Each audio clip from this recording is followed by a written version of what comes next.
Yes, ഇപ്പോൾ നമുക്കൊപ്പം Sachin baby ചേരുകയാണ്. കേരളത്തെ സംബന്ധിച്ചിടത്തോളം അഭിമാനമായി തലയെടുപ്പോടു കൂടിയാണ് നമ്മൾ നാട്ടിലേക്ക് മടങ്ങുന്നത്. സച്ചിൻ പരാജയപ്പെട്ടിട്ടില്ല നമ്മൾ. കാരണം ഈ സമയത്തും നമ്മളെ സംബന്ധിച്ച് ആ സമനിലയിൽ നമുക്ക് കിരീടമില്ല, എന്നാൽ പോലും നമ്മൾ പരാജയപ്പെട്ട് മടങ്ങിയിട്ടില്ല. കേരള ക്രിക്കറ്റിൻ്റെ ഒരു വല്ലാത്ത നിമിഷമാണ് നമ്മളിവിടെ നിൽക്കുമ്പോൾ. സച്ചിൻ എന്താണ് തോന്നുന്നത്? ഒരു പ്രൗഡ് മൊമെൻ്റ് തന്നെയാണ്.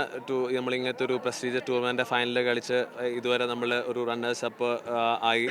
അപ്പോൾ നമ്മുടെ ഒരു കേരള ടീമിൻ്റെ പെർഫോമൻസ് നോക്കുവാണെങ്കിൽ നമ്മൾ സ്റ്റെപ്പ് ബൈ സ്റ്റെപ്സ് നമ്മൾ ഇമ്പ്രൂവ്മെൻറ്റ് കാണിക്കുന്നുണ്ട്. ഇപ്പം ക്വാർട്ടർ, സെമി, ഇപ്പോൾ ഫൈനൽ, ഇനിയായിരിക്കും നമ്മുടെ ആ ഒരു ടൈം. അപ്പം നമുക്കറിയാം ഇങ്ങനത്തെ ഒരു നമ്മുടെ ഫസ്റ്റ് എക്സ്പീരിയൻസ് ആയിരുന്നു ഒരു ഫൈനൽ. അപ്പം നമ്മൾ എന്തൊക്കെയാണോ മിസ്റ്റേക്സ് കാണിച്ചത് നമുക്ക് നമ്മൾ മനസ്സിലാക്കി നമ്മൾ ഇനിയും പോയത് വർക്ക് ചെയ്ത് ഇനിയും ഒരു ബെറ്റർ ഷോ ഇനി വരുന്ന വർഷം നമുക്ക് ഇനിയും ഓപ്പർച്യൂണിറ്റീസ് ഉണ്ട്. വരുന്ന വർഷം പെർഫോം ചെയ്ത് നമ്മൾ ഓവർകം ചെയ്ത് നമ്മൾ നല്ലൊരു ഷോ കാണിക്കും. എങ്ങനെയായിരിക്കും ഒരു പുതിയ സീസണിലേക്ക് വരുമ്പോൾ നമ്മുടെ മുന്നൊരുക്കങ്ങൾ? ഇത്തവണത്തെ നിന്നുള്ള പാഠങ്ങളൊക്കെ പഠിച്ച് പുതിയ ഒരു ടീമായി ഫ്രഷായി വരുമ്പോൾ എന്താണ് സച്ചിന് തോന്നുന്നത്? സമീപകാലത്ത് ഇനി വരാൻ പോകുന്ന ഏത് കാലത്താവും നമ്മൾ വീണ്ടും ഇതുപോലെ ഒരു ഫൈനലിലേക്ക് എത്തുക? ഈവൻ അതിന് വലിയ ഇതൊന്നും പറയില്ല. ഇപ്പം നെക്സ്റ്റ് ഇയർ തന്നെ നമ്മൾ ചെയ്യും. കാരണം നമുക്കിപ്പോൾ എല്ലാവർക്കും മനസ്സിലായ ആ ഒരു ഹങ്കർ എന്താണ്, അല്ലെങ്കിൽ ആ ഒരു വിക്ടറി എങ്ങനെ ടേസ്റ്റ് ചെയ്യണം. അപ്പോൾ നമുക്ക് ആ ഒരു ഫൈനലിൽ ആ ഒരു എന്താണോ വേണമെന്ന് എല്ലാവർക്കും മനസ്സിലായിട്ടുണ്ട്. സോ ഡെഫിനറ്റ്ലി അവർ നന്നായിട്ട് വർക്ക് ചെയ്തിട്ട് വിൽ ഇനിയിപ്പോൾ വലിയൊരു ഓഫ് സീസണാണ്.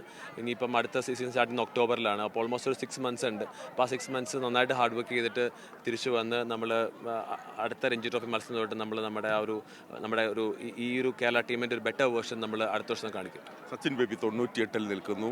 ഞങ്ങളെല്ലാവരും സച്ചിൻ്റെ സെഞ്ചുറി ആഘോഷിക്കാൻ വേണ്ടി തയ്യാറായി നിൽക്കുകയാണ്. നമ്മൾ ലീഡിലേക്ക് പോകുന്നു എന്നുള്ള ഇതിൽ ഞങ്ങളെല്ലാവരും വലിയ ത്രില്ലടിച്ച് നിൽക്കുമ്പോഴാണ് സച്ചിൻ്റെ ഒരു ഷോട്ട്. അത് ആ സമയത്ത് വന്നത് വലിയ നിരാശ.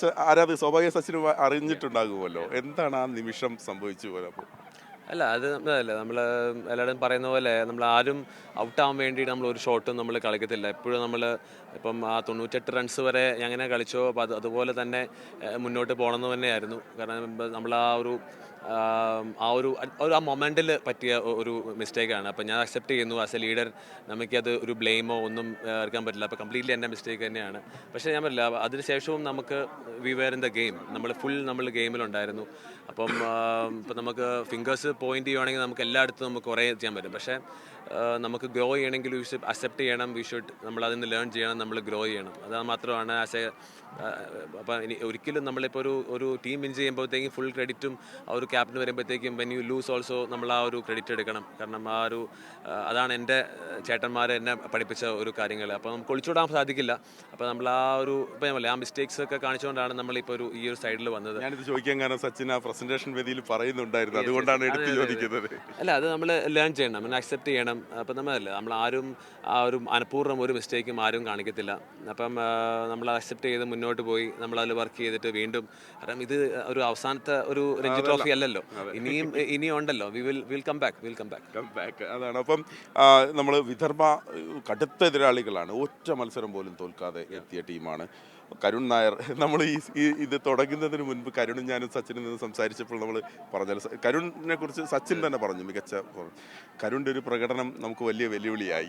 അതെ, അവൻ്റെ ആ ഒരു ഇന്നിങ്സ് തന്നെയാണ്, കരുണിൻ്റെ ഇന്നിങ്സ് തന്നെയാണ് നമ്മൾ ശരിക്കും ഹേർട്ട് ചെയ്തത്. അപ്പോൾ അത് 2 ഇന്നിങ്സിലും, ഫസ്റ്റ് ഇന്നിങ്സിലായിക്കോട്ടെ സെക്കൻഡ് ഇന്നിങ്സിലായിക്കോട്ടെ, ആ ഒരു 3 വിക്കറ്റ് പോയി കഴിഞ്ഞു. പിന്നെ സെക്കൻഡ് ഇന്നിങ്സിൽ 2 വിക്കറ്റ് പോയി കഴിഞ്ഞിട്ട് വന്നിട്ട് ആ ഒരു പാർട്ണർഷിപ്പ് തന്നെയാണ് ശരിക്കും നമ്മൾ ഹേർട്ട് ചെയ്തത്. അപ്പോൾ ഒരു സംശയമില്ല അവൻ്റെ ആ ഒരു കാലിബർ. കാരണം ഒരു സീസണിൽ 9 സെഞ്ചുറി എന്ന് പറഞ്ഞാൽ അത്രയും ആ ഒരു ബാറ്റ്സ്മാൻ്റെ വോളിയം അത്രയും ഹൈ തന്നെയാണ്. So fantastic.